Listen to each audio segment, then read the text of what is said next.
once you've got everything up recording.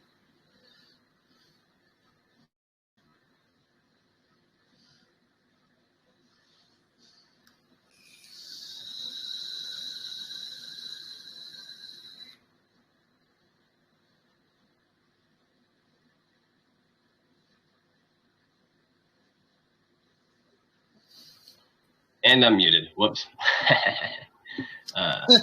All right. Yeah, let me know when you start recording.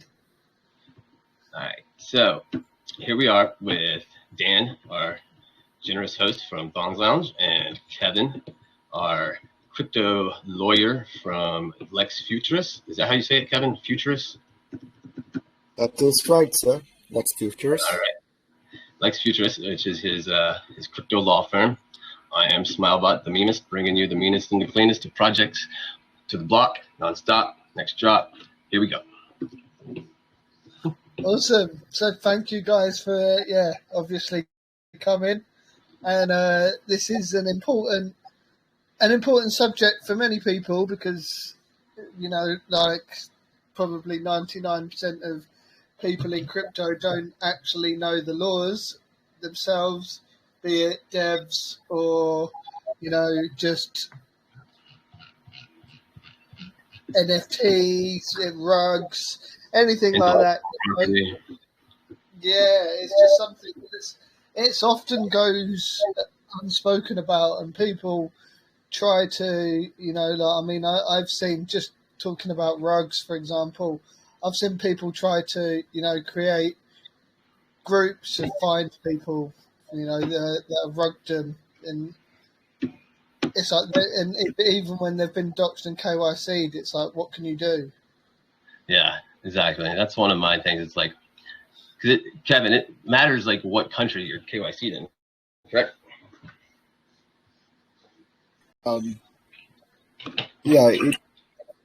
Because if you're KYC'd in a certain country, like, it might not be accepted elsewhere. They might need you to re-KYC. Mm-hmm. And because like I couldn't check if you are a bankrupt in my country, so maybe I'll have to do it in your country, or if I have access to that database, then it's fine. So for those who do not know, KYC is know your customer, and it's a basic requirement. Like when you go to the bank, you want to open a bank account, they will ask for your driving license, your passport, and your address, your proof of residence. They want to get to know who you are. So that's becoming important in the crypto space as well, especially for exchanges. And more recently, I think for your tokens and your NFT projects, they want to know who you are, that your founders are doxed. Mm-hmm. And the launch pads for sure some of them are requiring it. Actually, I think most of them are.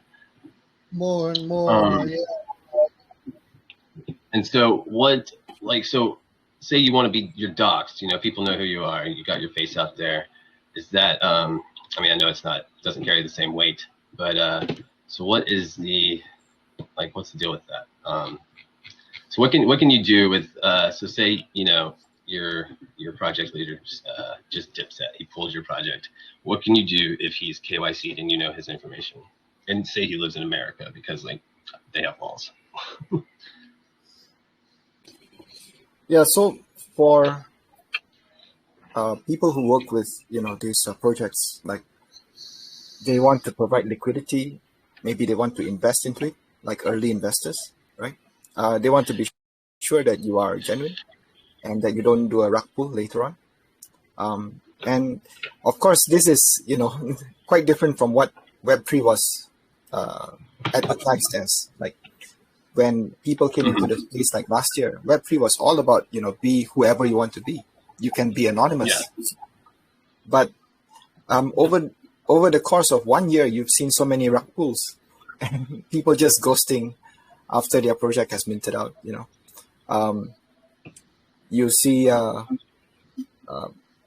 scams going on, right? So people get afraid. They've been burned, and there is now a tendency for people to gravitate towards dox teams. And there are also platforms like RugDoc, if you've heard of it. So if you Yeah, I remember. buy a new coin, you might be familiar with that. Mm-hmm. Then they will do a basic check on the project, and they'll have a report on their website, right? That's not a guarantee that the project is going to succeed, but at least they conduct their KYC, they do a check on the smart contract, stuff like that. It gives like a little bit more confidence to the investors that are getting into a random, unknown project. So what about with? Hang on a second. Let me find these questions and go down this list. All right. So my main thing, I'm confused about securities and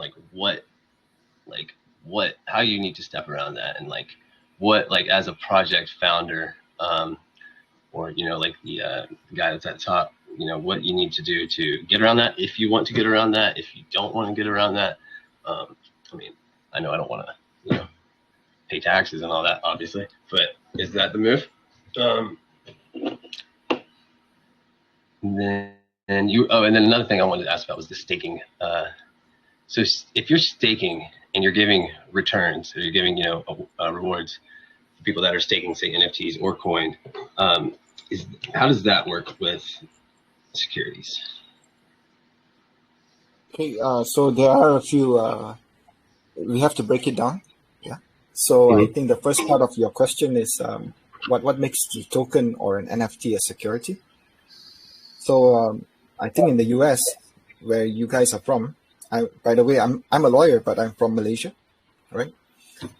Mm-hmm. So in the US, there is a case called the Howey test, the Howey case, right? And with the Howey case, there was a person who owned land, right? And he planted orange groves, and he kept half of it. He wanted to sell half of it, and he sold it, in strips, so people could invest into that thing. And Mr. Howey would then help them to grow oranges, right? And then they would benefit from the profits. So somehow that case became a landmark case, and it laid down the test of what is a security today. All right. So when you look at the Howey test, it defines what an investment contract is. All right. So it involves a few parts. So there is an article from the SEC from 2019, right? And they came out with a framework for investment contract analysis of digital assets, meaning to say your tokens, your NFTs, right? If you're selling them, the SEC actually has a framework to test whether or not, to guide you to find out whether or not your token or NFT is a security, right? So under the Howey test, right, and this is where we dive into it, an investment contract exists where there is the investment of money. That's the first part, the investment of money in a common enterprise. All right. So that's the second part. And then a third part is with a reasonable expectation of profits to be derived from the efforts of others. Right. So there are three parts of it. One is the investment of money. Second is a common enterprise. All right. And the third is a reasonable expectation of profits from the efforts of others. Meaning to say, okay, so when you think about your tokens, right, usually people will have to buy the tokens. So there is an investment of money, all right? Okay. And then I was going to ask about that. Yeah. Go ahead, sorry. Right. Go ahead. So there is an investment of money. And then the second part is that there is a common enterprise in which, the project is being managed by a collective, or by a common organization, right? So you do not personally get involved. Instead, others will be involved. Nice whistling. Yeah, Dan, is that your bird? Yeah, I'm sorry. It's okay. It's cute. Yeah. That's nice. No worries. Just take it easy, bro. Yeah, and the third part is that, I think this is the most important part. If there is an expectation of profit from the efforts of others, meaning to say that you are not the person who is putting in effort, but other people are putting in effort, and then you expect to realize a return. All right, so that could be something like, for example, if I have an NFT, right, and this NFT then gives me tokens. So there's a very, very popular NFT which we use as an example. It's the cybercongs, and they give you banana tokens, right? And you get banana tokens just for holding the cybercongs, right? And that's a passive income. And under this test, right, the NFT holder is deriving free tokens, all right, from the NFT itself, and the NFT holder is not doing anything. So it could well be a security under the Howey test. All right. So even though he's not paying for it, I guess he paid for the NFT. So no, of course they have to buy the thing first. So the first part is an investment of money. All right. The second part is a common enterprise. So an NFT purchaser goes to OpenSea, not OpenSea, but he mints that thing, right? And then he buys it. Yeah. So that's the investment of money. Now, he does not have control of the CyberCongs project, right? Instead, it is being managed by whichever team it is. So it is a common enterprise, okay? And then he expects to receive the banana tokens, all right? So there is a reasonable expectation of profit. Yep. So this is the how you get started with analyzing the investment contract, okay? And it applies to almost every project that is being offered. Like if you say, I have a token, I would like to offer it to you, you can buy the tokens from me. So if there is an expectation that, if you emphasize, for example, this token is going to hit, say, $2 in about 6 months' time. All right. Then there's that expectation of profit because, the person might be buying in at, say, 50 cents a token and expecting a $2 appreciation, right? So it depends on what expectations the investor has. Okay. So that means that pretty much all staking is like kind of putting people, under the umbrella of security, right? Or being a security. That is arguable, but for the most case, for your tokens which you want to stake, for your NFTs which you want to stake, the purpose of that staking is, quite, it doesn't really accomplish anything useful. All right. So if a court were to examine the question of staking and staking rewards, right, as a reward for those NFT stakers or token stakers, there's a good chance that it could be a security. But I would like to emphasize here that there is something called proof of stake, right? POS coins, and that's at the fundamental level, at the consensus level. So if your consensus mechanism, meaning to say how your blockchain works, is on a proof of stake, when you stake your tokens, you're actually performing a useful function. You are helping the blockchain come to a consensus. And so there was a case, I think, sometime back, a recent case, a couple from the US in, I think, Tennessee, the Jarretts, they had a case with the IRS, and the IRS wanted to tax them for their staking rewards on Tezos. All right. And they argued that, it was the creation of a new asset. All right. So the new asset was created through their staking. And I think the IRS decided to just give them a refund. And that case was just settled like that. But the couple is still looking for an answer. Interesting. Yeah. So when you talk about staking, I think if you have a new blockchain, like nowadays it's easy to create a new blockchain if you have the right development team. Ecosystems like, Cosmos, Atom, they have an SDK, software development kit, that a developer could use to build a new blockchain. It could even be a blockchain for a meme token, right? But it's still its own blockchain, and you could then define it as a proof of stake, blockchain. So the staking rewards would then be part of the mechanism, and I think that would be quite arguable. That it's not a security. Yeah, I see. So is that why the play to earn things are kind of get away with it?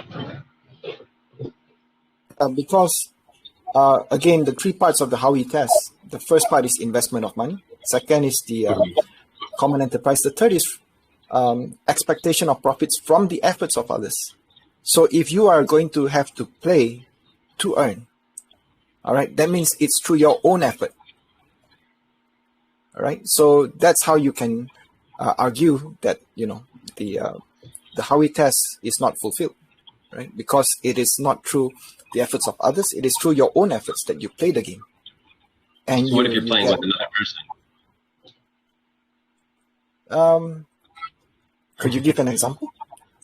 So, like, what if it's like a game? Like, if you're playing a game that's two-player, it's multiplayer, and when you earn, you're earning their tokens. Like if you win the round, you get their tokens, or however it works.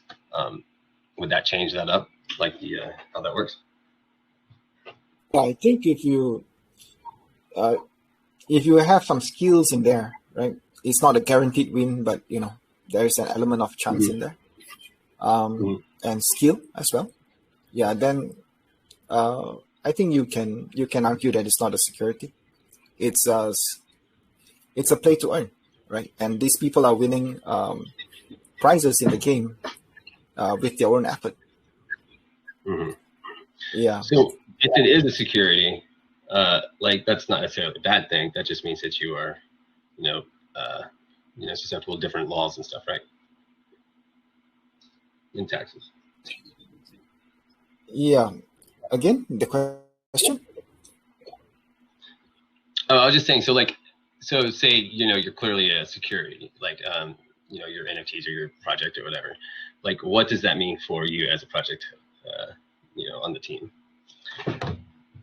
I don't think I've heard of any NFT projects being, investigated for being a security just yet. I think it's a situation that's waiting to happen. So right now, I see a lot of people just hopping on NFTs and making use of them for whatever they want. Like some of them are using it to run a raffle, a lottery, right? And in the real world, you would actually need a license to run a lottery or a raffle. But they do it with NFTs instead. They say that, we will have a drawing every month, or we will have a random airdrop, that kind of thing. Right. So it hasn't been investigated. I don't think there's been any complaints about it. Right. But if it happens, then like for that example, it could be an unlicensed lottery. Right. So there are ways to get around that. I suppose, like if you look at some of the exceptions under your jurisdiction, right? So for example, if you're running a charity, you could probably run a raffle with the permission of the authorities. Who are the authorities here? Yeah, you just apply for it. Or if you have a society, like in some jurisdictions, you can run a limited number of lucky draws for social events, But they would have a threshold, a maximum that you can award as a prize. Yeah, I think it's very important as well. Who is organizing these lucky draws or these tokens projects? Because if you're anonymous, then it's quite hard to trace. But if you're doxxed, then it will follow the jurisdiction where you're based in. But if you have a company that's promoting that project, that means to say the project is promoted by XYZ Incorporated, in let's say a certain state, Mhm. then the laws of that state will apply, right? So, for example, if you wanted to do a virtual casino and you wanted to make it online, I think in the US they have certain states which allow that. So you would want to, gear your project towards that, so that you can qualify for that kind of license if you wanted to do it for a long-term project, right? We've been down that road, haven't we? Yeah. So, Cool. did So I like, answer your question? yeah. I mean, obviously, it's a pretty, it's like got a couple layers to the question of this, and I know that it's also kind of up in the air right now with future regulation coming here in the States, at least, and I'm sure everywhere else. Let's see what else we got on here. You got anything you want to say, Dan? I'm just wondering about, to be honest, I'm kind of dozing a little bit. I was wondering, when it comes to the NFTs, for example, I've created, like Marvel Beavers with different attributes. What is the law on copyright when it comes to NFTs? Can you show a picture of one of them, Dan? Yeah. Okay. You can actually click and drag the image into the. Oh wait, no, you won't be able to do it. But if you send it to me, I can click and put it in the or in our little space. Put it up as a, piece of evidence. Yeah. All right. Let me get the right one. So, Kevin, you're in Singapore. There's a lot of, big crypto companies there and exchanges, right? I'm north of Singapore. I'm in Malaysia. Malaysia. Yeah, oh, sorry. I'm next door. I think I've said that to you like times now too. It's about 4 or 5 hours drive from my city, Kuala Lumpur. Cool. But it's near. It's near. I could get there in half a day. Yeah, I've done that trip many times. Oh yeah, so Dan here used to do. Or you just telling me about yourself? I think it's so interesting. I used to just do like tribal art dealing. This was before those days. This was just when I lived in Thailand. I used to go to Singapore. I used to go to Malaysia quite often for visa runs, and then I'd occasionally stop over and see friends in Singapore. Is this spider squirrel? This is spider squirrel thing with Ghost Rider's gun. Spider squirrel. Spider squirrel. And it's spider beaver. I know. Oh shit! I pressed play on the TV. I've laid on the remote. If you will look at Article 1, Exhibit A of the spider squirrel shotgun. Okay, I see it. Yeah. We've had some close info where some people have nearly minted a full set. So is he going to get in trouble for ripping off Spidey's suit? Yeah. So there is something here, like you're using Spider-Man suit, right? I think under copyright law, you're looking at something called fair use, right? And what that means is, can you use the art in somebody else's art in a way that is doesn't infringe the copyright, right? So if I remember, it's Section 107 of the Copyright Act. Just hang on.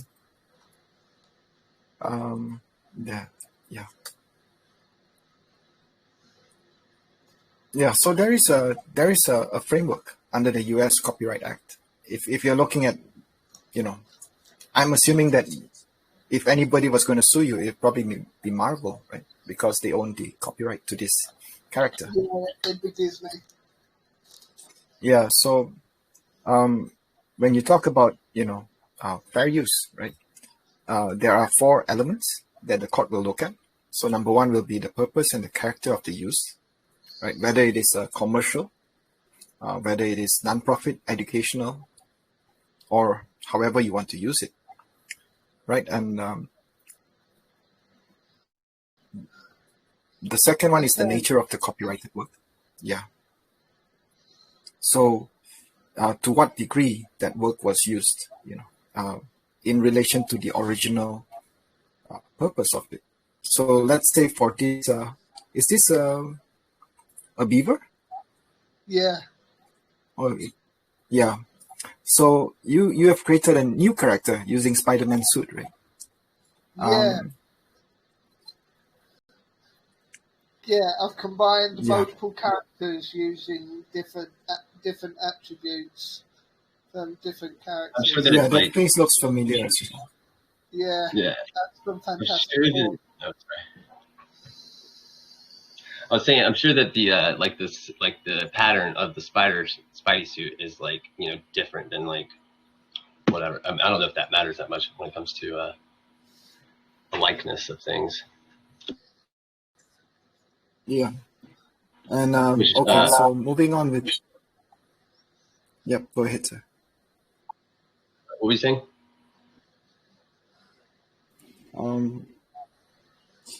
There are actually 4 aspects of it, right? So, like what I was talking about, there are 4 aspects of this fair use.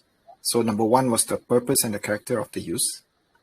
Number 2 is the nature of the copyrighted work. Right. Number 3 is the amount and substantiality of the portion used in relation to the copyrighted work. So how much of the copyrighted work are you taking? And number 4 is the effect of the use of the potential market for or value of the copyrighted work. So these are 4 things. So I'm going to try to apply this to your art over here, right? Your art is the application of Spider-Man suit, as well as I can't remember the name of that character. One of the Fantastic Five, the one who looks like a rock or something like that. Yeah, that's it. Thing or something. Thing, yeah. But when you look on OpenSea, we've renamed everything completely different, so they're not. They're not. It's not like Spider-Man attribute, Spider-Man costume. It's something completely different, and we've done that with every attribute. So, I mean, I could open OpenSeas now and go through them, but it's like instead of Ant-Man, it's like Little Man or Little Beaver and stuff like that. Just random names we thought was funny.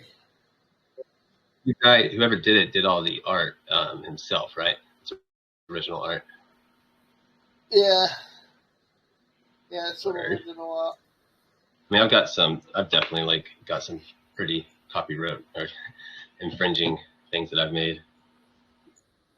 Yeah, I don't plan to stop either. I can't see the getting sued. Like right now, one of these beavers is about $13. And it's. What are you doing in the market?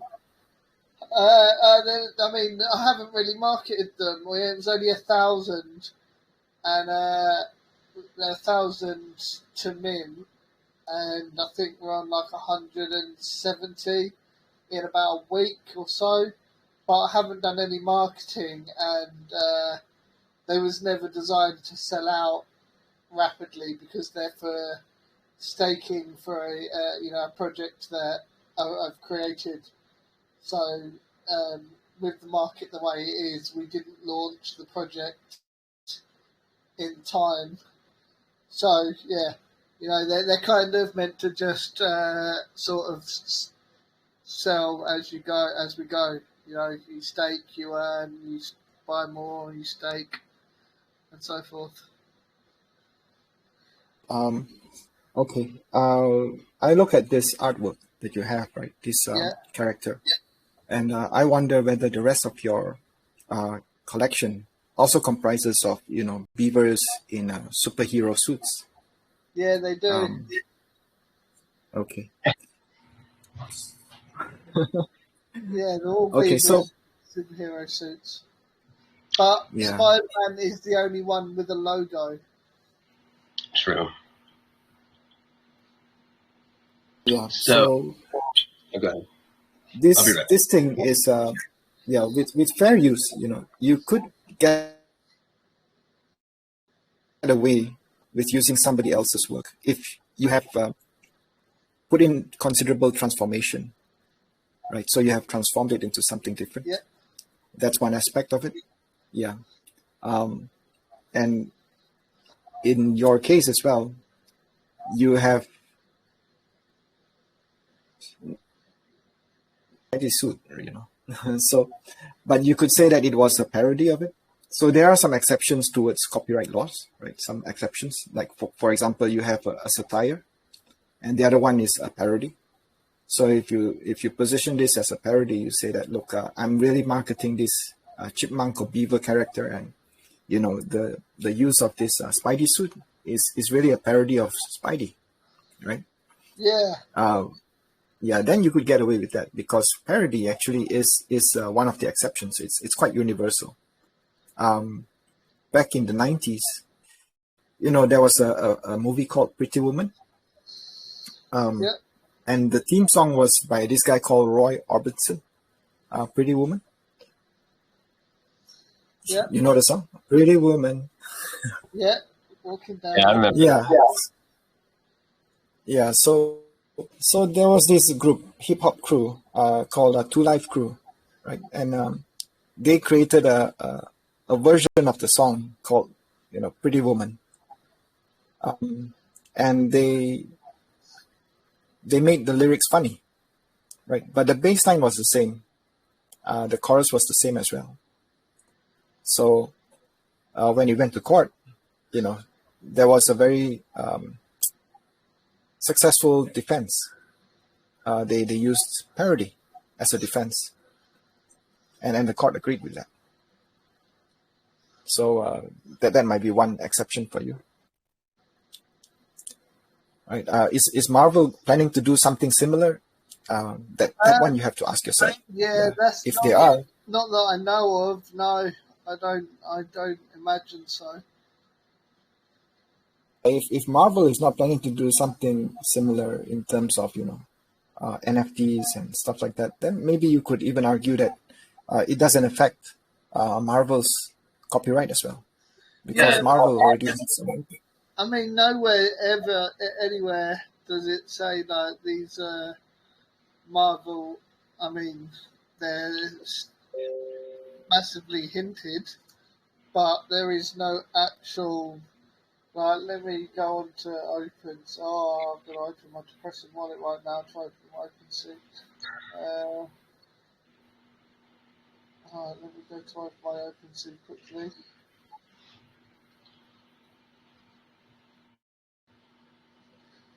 OpenSea. So they're called the Marvelous Beavers. No, you're getting close there with that. Yeah, I know. I was gonna say, don't use the word Marvel in it. You might be all right, but yeah, Marvelous is a different word altogether. So let me go to the. Well, actually, the name that's written, like the actual name of the collection itself, like in OpenSea is actually called Beavers Polygon Edition. The Marvelous Beavers is just what we've called it, and it's a quick case of, changing a profile picture. Nice tits, by the way. Where? Smile. I got some tits. Yeah, you got nice pair of boobs. Oh yeah, I changed to a girl. The fucking guy. Dude, Yeah, so let me have a look. So I'll click on one that's like a famous character, for example, like let's have a look. Captain America with Thor. So it's called Captain Beaver, and then the body is just called Thur, Phur, which is how the Vikings actually spelled Thor. Huh? With a P or a T? Thur. Thur. Like Thursday. Like Ethereum. Yeah. Well, like Thursday's named after Thor, isn't it? Oh wow. So it's Thor's Day. So that's, yeah. So then we named it that, and then he's got a weapon, and we've just called it Pew Pew. But yeah, like I said, that Thor's anything to do with Thor is actually named Thur, which is based off of the. What about thirsty? Yeah, which is based off of the Thur of Viking mythology. Interesting. Yeah, it's every day of the week's named after a god. It's quite interesting. Yeah, I see your collection. Like Wednesday's named after Odin.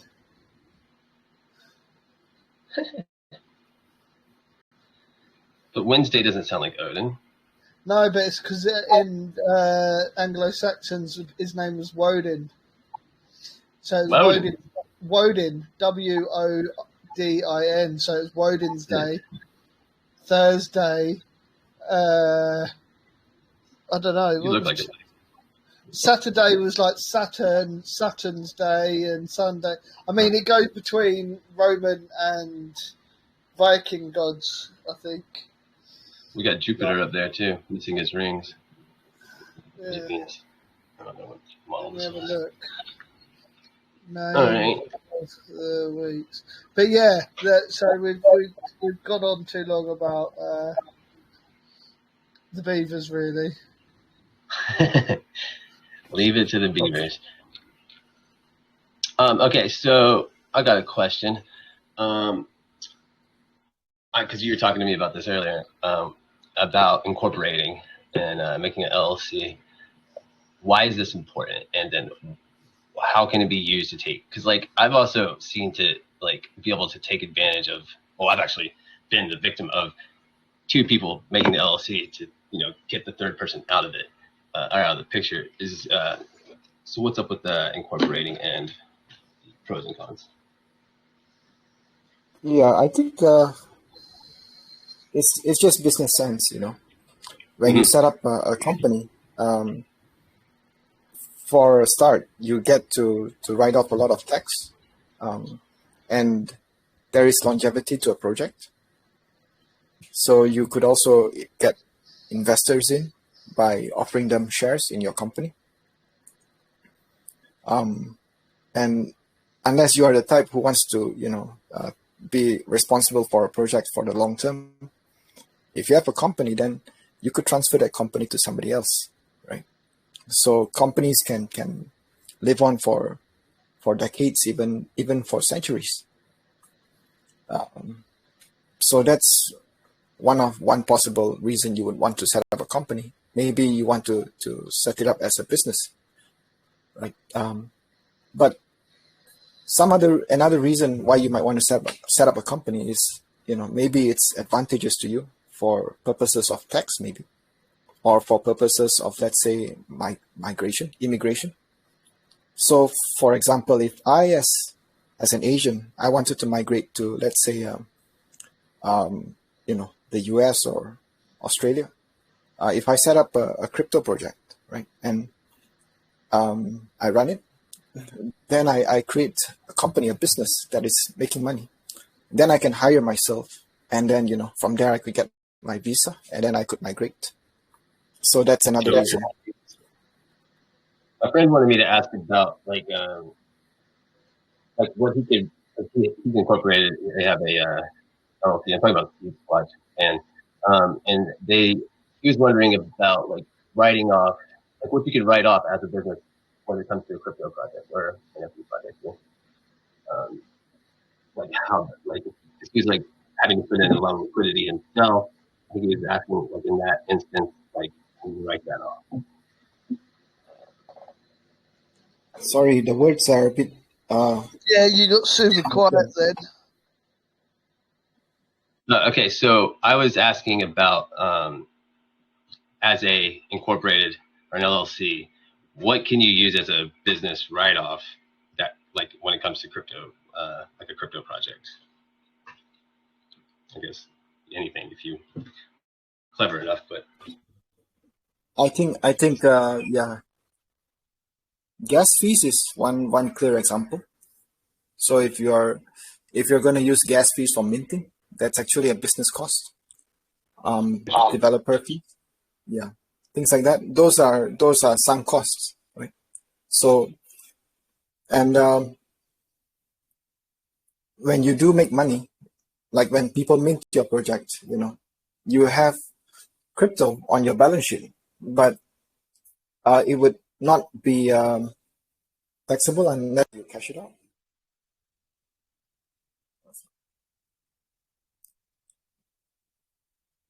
Hello? Hello? I'm here. Sorry, I was typing. Word. Anybody out there got any questions? Yeah, somebody called me, called my line. That's why I got interrupted. Yeah, so those are some examples. Yeah, when you hire people, right? You can write that off. And over time, as you get your consultants, you can even give yourself a salary. So that somehow reduces your profits as well. Right? You can hire freelancers. You can use a company to buy yourself insurance if you want it. So there are many positives, upsides with using a company.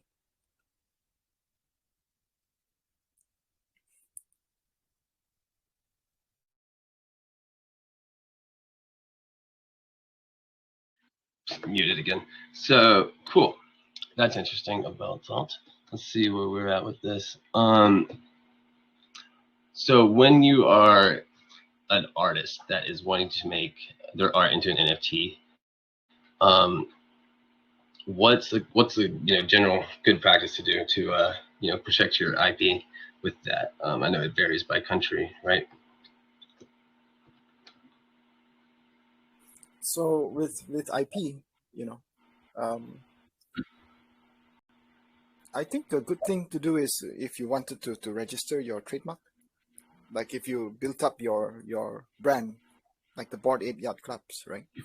And if you check the USPTO website, you'll find that the Bored Apes have already registered their trademark, the Bored Ape Yacht Club. And the same thing goes for a number of other projects. Yeah.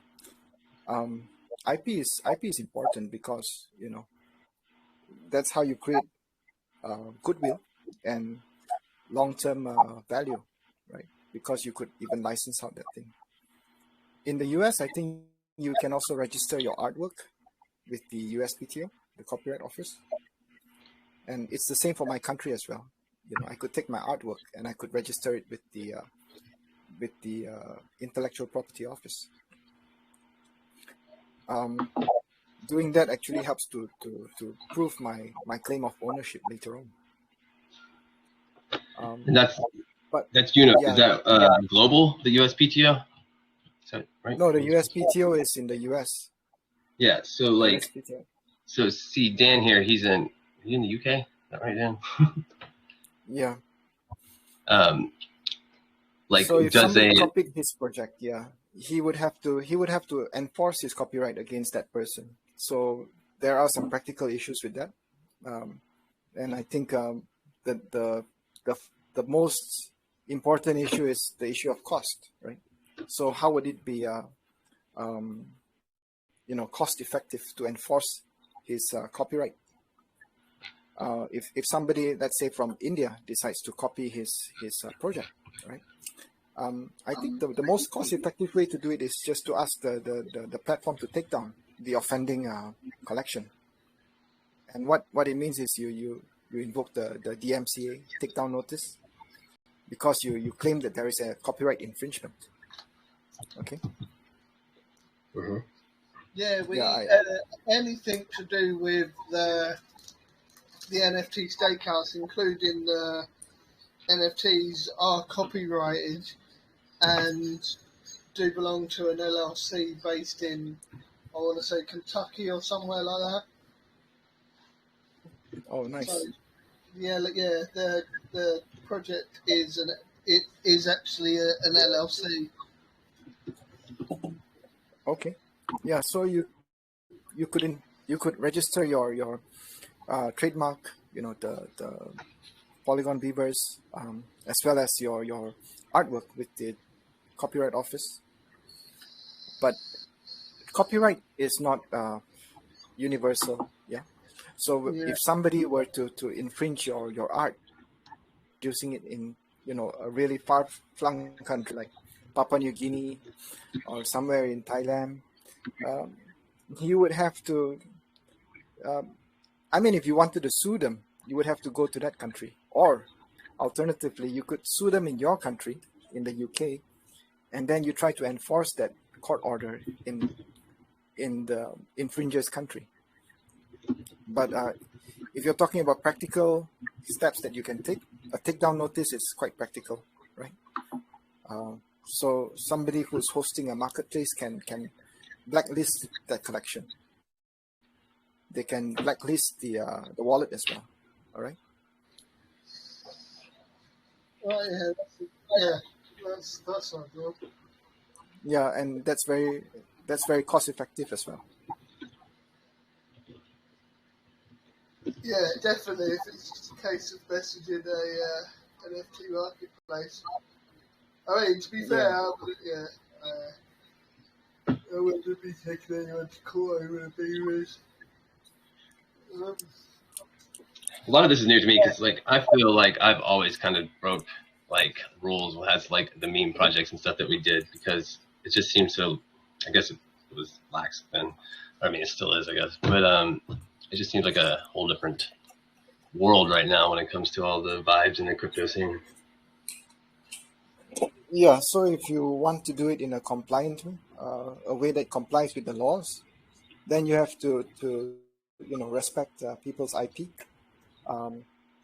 So as a project owner, I guess you guys, maybe a few others in the space as well, you guys have your own NFT projects.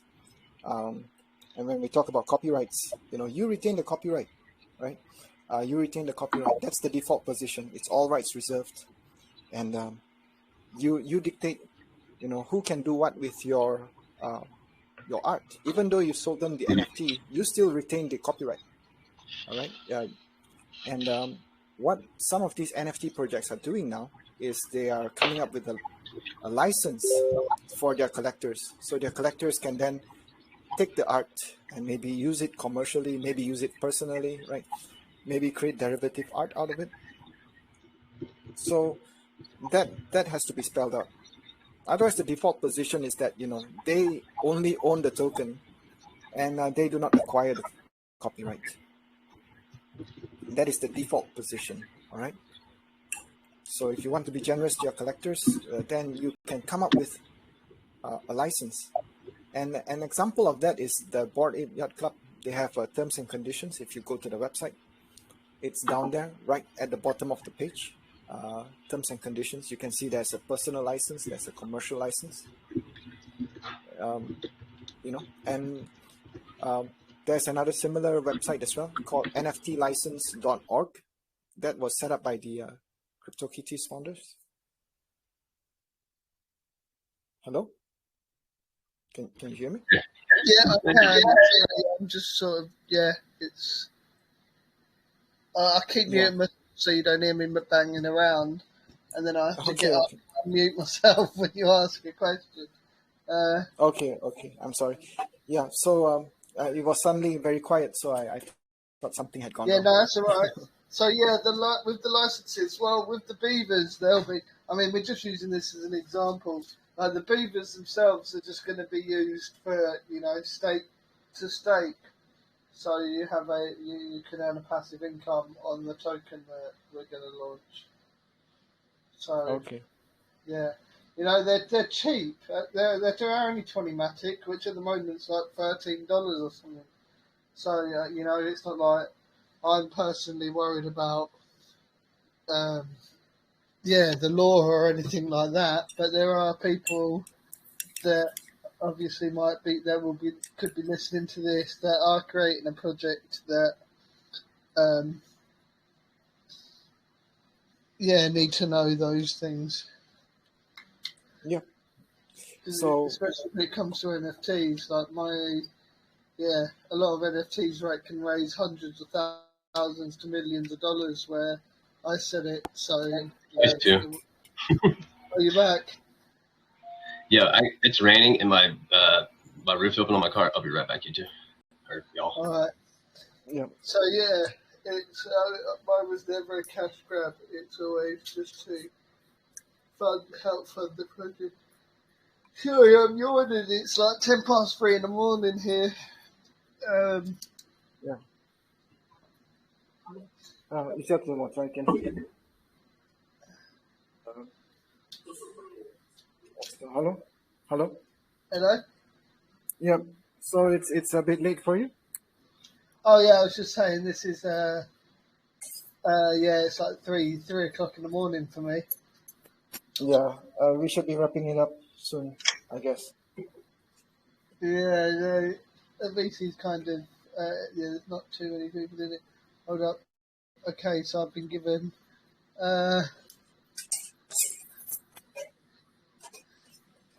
so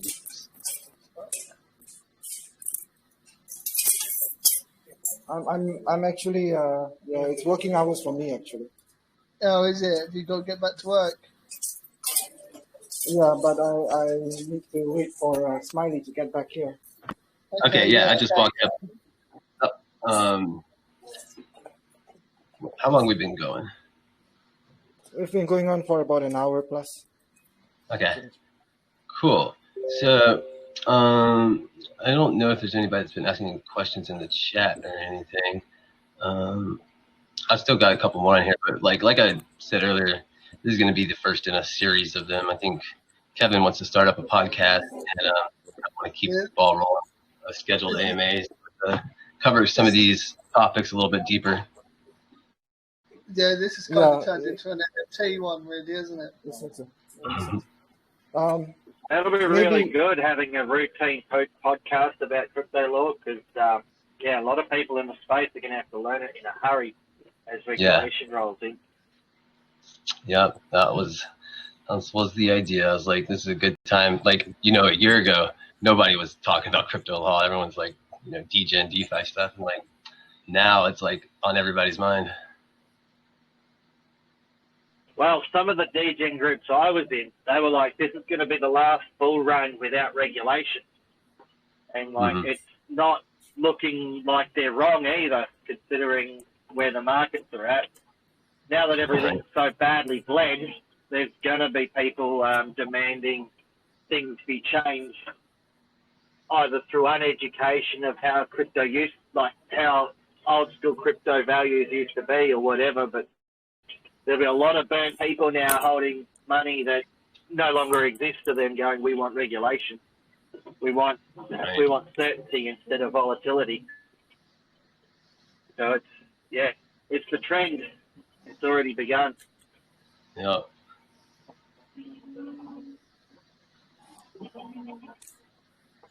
Oh, I did have one question that was specifically asked real quick. This is another one actually from Seed Squatch. He's asking what type of incorporation is good for an NFT project. So I know there's different types of not LLCs, but different types of corporations you can do. Do you know on that, Kevin? I will try to answer this, but what I can say is, for most of these projects, I mean, having just a simple LLC is just fine, But if you are planning to go down the path of a token, right? It's an NFT project, but yeah, if it's just NFT, I think an LLC is just fine, right? You could do a basic company setup or doing business as. That's good enough. But if you're What trying about to a issue token? a token, yeah, if you're trying to issue a token, then with a lot of token projects, you will notice that there are two structures set up.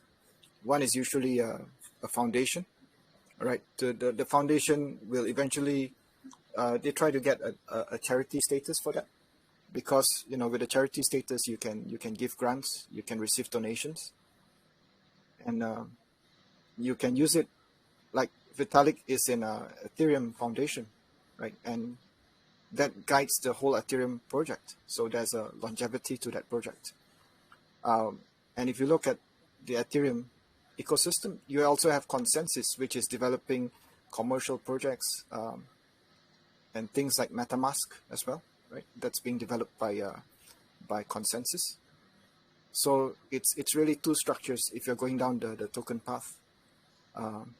And if you want to eventually gravitate towards your own blockchain. But if you're doing something just for fun, maybe you don't need that. All right. But yeah, I mean, if you notice, like you have, like for Cardano, you have the Cardano Foundation, and then you have Immorgo, IOHK, and the same thing goes for so many other blockchain projects. You have like Tezos Foundation. You have Avalanche Foundation. You have so many other foundations. So that's the two structures which they set up, right? And I think that's something which you can think about. There's one project, NFT project. They set up. They call it Walking Between Worlds, right? And it's an Australian project. They're trying to promote the Aboriginal art and try to do something for the Aboriginal people. They have a token as well as an NFT collection. All right, so the token, it's NFTs plus tokens, and they also set up a commercial entity as well as a non-profit. So that's something which you could look at if you're trying to do good with your project, right? for sure. So, what was that one? Walking Between Worlds. Yes, Walking Between Worlds. Tim Shit, that's Lee. directly relevant to me. Thanks for that. Yeah. You're welcome. Nice. So yeah, we're coming up on an hour here. You said you're working. You need to get back to work. Is there any other questions that anybody wants to throw in here? You can either DM me if you don't want to talk or chime in.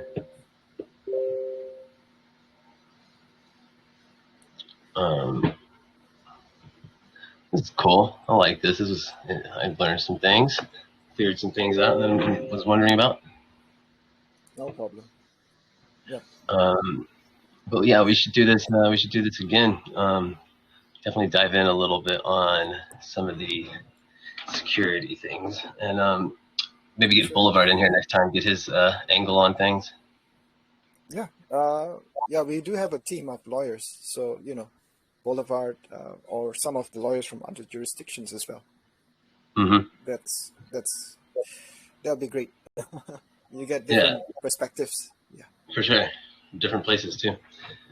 Cool, dudes. Well, I appreciate both of y'all. If there's no other questions out there, we can wrap this up so we keep it under an hour recording and just keep running with that format.